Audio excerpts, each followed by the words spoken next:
my channel. This is your favorite baby girl, the diary of an Wife. I'm so sorry. I don't know how many times I've been saying I'm sorry, but please forgive me. I'm sorry for taking an unprepared and unexpected break. But maybe in subsequent videos, I'm going to tell you guys why I took this break. Okay, but for now, I'm happy to be back, and I hope you're happy to see me. Please, if it's the first time you're seeing my video, don't make it your last. Ensure to subscribe to my channel, turn on your post notification so that you can be notified anytime I post any video. And to my returning subscribers, I owe you people dance. Because of you, there is me. Thank you for all your loves, for always checking on me.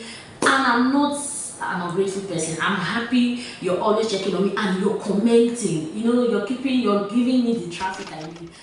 So today's video, it was a post I stumbled on Instagram from Instablog, and it reads: a wife was crying in my consulting room. She had no idea about her new hobby's mental illness. Her sister-in-law was consoling her, and then the wife goes out to attend to her husband. Now the sister-in-law and the brother-in-law busted into laughter and said she won't marry. She never cried. She never starts to cry. The sister-in-law calls other family member, making fun of the wife of their brother, laughing at her, talking about how they have successfully removed their brother's problem from their hands. I got so many stuff, so many lessons from this post. I want the singles, both the female and the male singles. People should take the front row. I want to talk. How do you get married to somebody and later you now notice that he has mental illness? Crazy they hide. Like, how was it? How desperate were you that you never waited to look, as in you never made inquiry, like check where you're going to? You know, our problem now is that people spend their time preparing for the wedding. They spend their time, their resources preparing for wedding instead of the marriage. Sorry, after wedding rather, there's what we call marriage. There, your eyes will clear, your Ashwebi people will go, the decorations will be off, everybody will go, and you'll be left with whoever you picked. Please, for Christ's sake, pick right. Please, for Christ's sake, because of your own generation that you're trying to bring into this world, pick right. In fact, even God says that the purpose of bringing two people together in marriage is for godly children. So if you get married to somebody that has mental illness, what do you think will become of your offspring? Please forget about the wedding and think about the marriage more. I'm not telling you not to plan for your wedding or do a shabbish wedding and all. No, you can have a good wedding, but make sure you invest more on the marriage, because that is an eye-opener. That is where you will see whether he's a good person or a bad person you want to pick. And then I'm saying, let me say this prayer. Let God help us to get married to a good person, and let God also help us to get married to a man that is from a good family. Because okay, look at this place now. The sister-in-law and the brother-in-law were laughing at her. Why will you be taking solace in mocking your fellow woman's problem? For Christ's sake, he is your brother that we are talking about. So because the woman was desperate not to know the kind of problem your brother has, you now see it as an object of caricature. You're not laughing at her, saying, hey, that you have left, thank God that you people have handed over your baggage to another person's daughter. If that girl is smart, she will sue you people for deceit.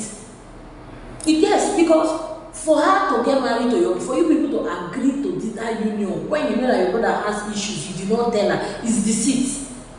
How will people be gullible, wicked to their fellow human being? You know that something as serious as mental illness is happening to your brother. You could not relate it to the wife that is coming in. Let God help us to be able to love our brothers enough to love their wives. I find it very irritating and satanic for you to love your brother and hate the wife you married. Because if you love that woman very well, you will from the outside tell her, see, oh, see what is happening. Okay, let the table be turned now. If they do that kind of thing to you that is the sister-in-law, will you be happy? They didn't tell you out of desperate or out of desperation or out of love, you now jump into total doom. Because I cannot start imagining how that woman is feeling now. Another thing I got from this post, that they are happy that they have successfully removed the baggage and they gave it to another person's daughter. That girl, does she not have family? That your brother's wife, I'm sure she has family. If she cries to them, if her family are responding, in fact, and even there's a question itself I need to ask her family. How can your daughter come and tell you that she wants to get married, and you did not even take that opportunity to really check the person she's getting married to? What if the person is a drug dealer, or a kidnapper, or a hired assassin, or a ghost? You just allow your child to go and marry because she's of a marriageable age, or you want people to get married in your... See, marriage is more spiritual than the physical. That is why I like the way they do it in the olden days. If you want to get married to anybody, before you know, your parents will start checking, start making inquiry. If as much as a cockroach in your house has epilepsy, they will not agree to that marriage. But I don't know what is happening now. In fact, even people that are in love, I've never seen people as stubborn as people that are in love, because as they are in love with that person and their mind and everything is there, you're telling them don't enter or it's dangerous. They will not hear you. Even goat self has sense. Then they will be as stubborn as a goat. They will not want to take counsel. Because I'm sure if that girl has a pastor, has a church, is committed somewhere, talks to God, I know that the Holy Spirit would have spoken to her about it. How can you get married to somebody that is crazy? And you don't know. My grandmom used to say that if they kill madness really from somebody, that before you know, the person will be blinking. Like, did you not see the blink? Did you not see a sign? When you people were discussing, did you not see his temperament? Did you not feel his range, like the kind of reaction he will give you? So can't you spot something that spot it and say something is not right here? Well, no, you went ahead. See, the wife is as guilty as the sister-in-law and brother, because as a single person, it is not the time for you to be slaying up and down. As long as when you want to prepare for marriage, it's a time to know God. It's a time to have a relationship, a communion with God, so that as you're making any kind of movement, the Holy Spirit will just give you a flash, or talk to you in any way that He knows He can talk to you. Talk to you before you know you understand. Because I'm sure she has gotten the sign. Because you will not tell me, how did you people even got together to the point that you planned marriage? You had a wedding, you entered the house, and you're now noticing that the man has mental illness start, did it start just yesterday? No. From this story, that shows that the man has this issue way long. In fact, his siblings are looking for who to throw the man to. And you now became an unfortunate human being, and you now carried a crazy person for a man, for a husband. Don't get me wrong, we'll see. You don't know. There are some wicked family you will get into. You will wish you never got married in the first place. That is why I started by praying that may God not allow us to get married to a man from a bad family. Because as you're entering that family as a wife, they are supposed to know that they have adopted a sister. If his parents are alive, they have adopted a daughter. The same way they will treat you, the same way they will not make you feel bad, the same way they will not allow any harm come to you. That is how they are supposed to do to the wife or the husband that is entering that family. But no, some people are wicked. Some people are wicked. It is satanic for you to love your brother, sister-in-laws, please hear me. It is satanic for you to love your brothers and hate your brother's wife. It is satanic for you to love your brother and hate his wife.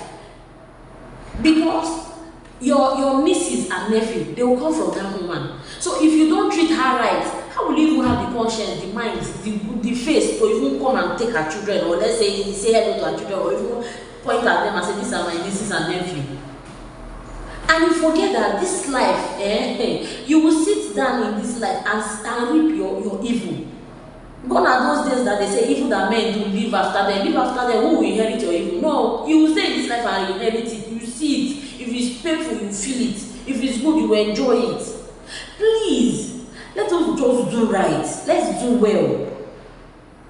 As a single person, you want to get married, inquire of the Lord. Inquire from that person's village. Ask questions.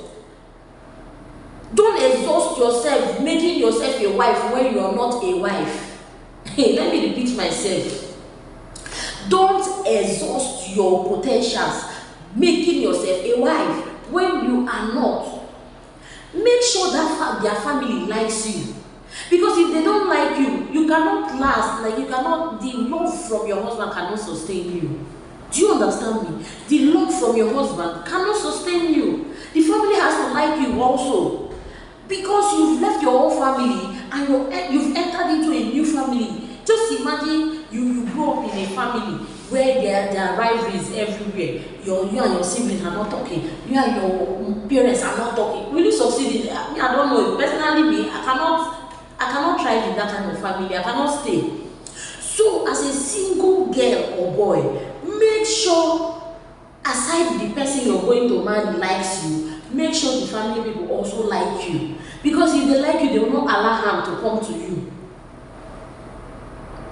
I've heard a story where, because of the hatred they have, like siblings, because of the hatred they have for their brother's wife, they went on the wedding day, they fought and scattered everywhere. In fact, the marriage had to end that day. What kind of satanic projection are you doing? And you think it's until you have one and think that you're a devil? No, you're his agent. The devil is using you, and say no to that devil, because it will get to your turn. If you think, I'm married, it will not happen to me, your children are there. It will happen to you one way or the other. Sow good seed so that you can reap the fruit thereof. If it's so bad seed, you enjoy it. You benefit from that your bad seed that you've sown. Sister-in-laws also, love your brother and love their wives. They are not in contention with you. They are only coming to complement, to complete the family. So the same love you have for your brother, love their wives also. Love their children. Any differences you have, as long as the guy has said is the person he wants to marry, please forgive that person in advance for what you think the person has done, or because there are some people, you will not just, they won't do anything to you. Before you know, they just hate you for no cause. I've seen a situation where someone said over my dead body, over her dead body, or over his dead body, for your fellow human being. I don't understand. Okay, if she refused or he refused to marry that person, are you the one that is going to marry your sibling? No. If you enjoyed this video, please, let's chat in the comment section. Please tell me what your own idea, like what do you think you advise this lady, because the person that's suffering is the wife. What do you think you advise the wife, and what other advice, what other advice will you give to the sister and the brother-in-law? What other advice will you give to them? Don't forget to like my video, don't forget to share, tell somebody to tell somebody, okay? And I'll see you in the next video.